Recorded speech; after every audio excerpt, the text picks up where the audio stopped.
آج کا یہ ایک انوکھا مقدمہ آپ کے سامنے پیش کیا گیا ہے اور یقیناً یہ حقیقت ہے۔ آج انسان جتنا اونچی ترقی کرتا جا رہا ہے، جتنا تعلیم سے جڑتا جا رہا ہے، اس کی سوچ اتنی چھوٹی ہوتی جا رہی ہے۔ آج بہت سارے علاقوں کے اندر، بہت سارے گھروں میں لڑکیوں کے درمیان فرق کیا جاتا ہے اور یہاں تک کی بات دیکھنے کو ملتی ہے۔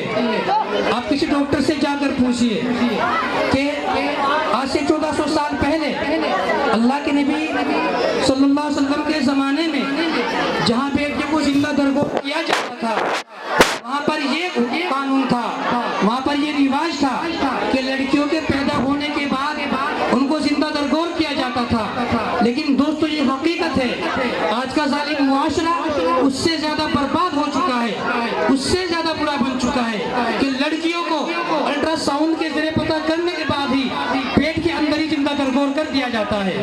اللہ کے نبی کے زمانے میں کم از کم لڑکی دنیا کے اندر آتی تھی، لیکن آج کا ظالم معاشرہ اتنا ظالم بن چکا ہے کہ لڑکیوں کو دنیا کے اندر آنے تک نہیں دیا جاتا ہے، ان کو پیٹ کے اندر ہی زندہ درگور کر دیا جاتا ہے۔ آج کا یہ ماحول ہے اور اسی انوکھے مقدمے کی وجہ سے اس کے ذریعے آپ کو یہ پیغام دیا گیا ہے کہ اولاد چاہے کوئی بھی ہو، سب کو برابر کا حق دیا جائے۔ انسان کا نصیب اللہ مقدر طے کرتا ہے، کسی ماں باپ کے ہاتھ میں کسی بچے کا مقدر طے کرنا نہیں ہوتا ہے۔ تو اس لیے اس بری وبا سے بچے، خود بھی بچائے اور دوسروں کو بھی بچائے۔ اللہ تعالیٰ ہم سب کو عمل کی توفیق نصیب فرمائے۔